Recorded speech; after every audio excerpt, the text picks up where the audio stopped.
Deep in the machinery of our civilization, there is a rhythm that has not skipped a beat for 200,000 years. It is the rhythm of birth. Every single minute, no matter what is happening in the stock market or on the battlefield, 270 new babies join the human party. This constant influx of new life is the fuel that drove us from small tribes to a global civilization of 8 billion people. But what if today the rhythm simply stopped? Let us conduct a terrifying thought experiment. Imagine a world where the global fertility rate drops to zero. Instantly. No explosions, no chaos, just a sudden biological silence. The last human has already been born. We just don't know their name yet. This scenario forces us to confront a question we usually ignore. When will the last human die, and what do we owe to the future? The end of humanity would not begin with a bang, but with a statistical curiosity. For the first few months, the world would carry on. We are so distracted by rapid climate change and political division that we might miss the quiet, empty space in the maternity wards. But as the data synced up across the globe, the realization would hit with the force of an asteroid.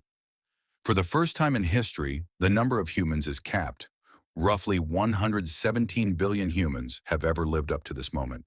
In this scenario, that number will never grow again. We usually assume we are living through just another Tuesday in the long history of our species. But suddenly we would realize we are living in the final chapter. The 7% of all humans who have ever lived, the ones alive right now, are suddenly the most important people in history. We are no longer the ancestors. We are the tomb. Strangely, the beginning of the end might feel like a paradise. This is the trap of short-term thinking. Without a new generation to feed, clothe, and educate, humanity would suddenly find itself with a massive surplus of resources and time. The global economy would briefly boom. The billions of hours usually spent on childcare would be redirected into leisure, art, and luxury. We would be like a trust fund child spending their inheritance in a single weekend. We would have the highest standard of living in history, celebrating a golden twilight. But this comfort would be an illusion. Our industrial system, which keeps us fed and healthy, relies on a constant flow of fresh minds to solve problems and maintain the machine. We would be eating the seeds of our future to fuel the party of our present. Decades pass. The party ends. The youngest human on Earth is now 50 years old. There are no fresh university graduates, no young apprentices, no energetic problem solvers. The great graying begins. As the workforce ages out, the complex systems we rely on start to crumble. We discovered antibiotics and cured diseases to extend our lives, but we cannot invent a cure for the absence of people. The lights would start to go out, not all at once, but city by city. Humanity would likely retreat from the difficult climates, abandoning the sprawling suburbs to gather in a few automated sanctuaries. We would become a species of elderly caretakers, watching the forests reclaim our cities, too tired to fight back. The tragedy is not just that we die, but what dies with us. If we had survived, we could have expanded beyond Earth. Life needs three things: a surface, resources, and energy. The solar system is overflowing with all three. In a timeline where we didn't go sterile, we could have constructed artificial worlds and habitats, supporting orders of magnitude more people than Earth ever could.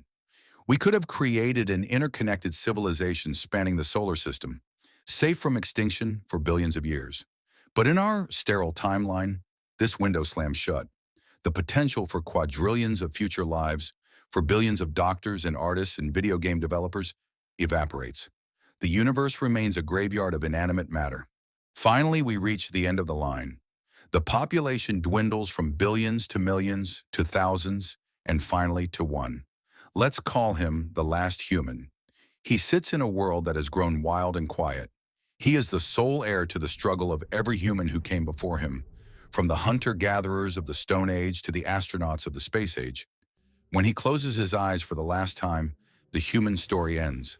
The sun will continue to get hotter and brighter, and Earth will remain habitable for another 500 million years. But there will be no one to witness it. The universe continues, but it has lost its ability to understand itself.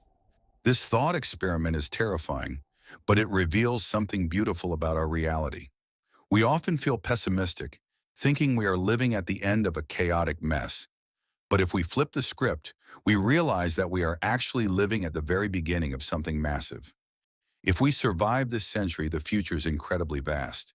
If we last as long as the average mammal, 100 trillion humans are waiting to be born. If we expand to the stars, that number becomes a tridecillion, a 1 followed by 42 zeros. These are the unborn ghosts. They are the most disenfranchised group of people in existence because their entire reality depends on us. We hold the door open for them. Every day we do not destroy ourselves is a gift to an unfathomable number of future humans.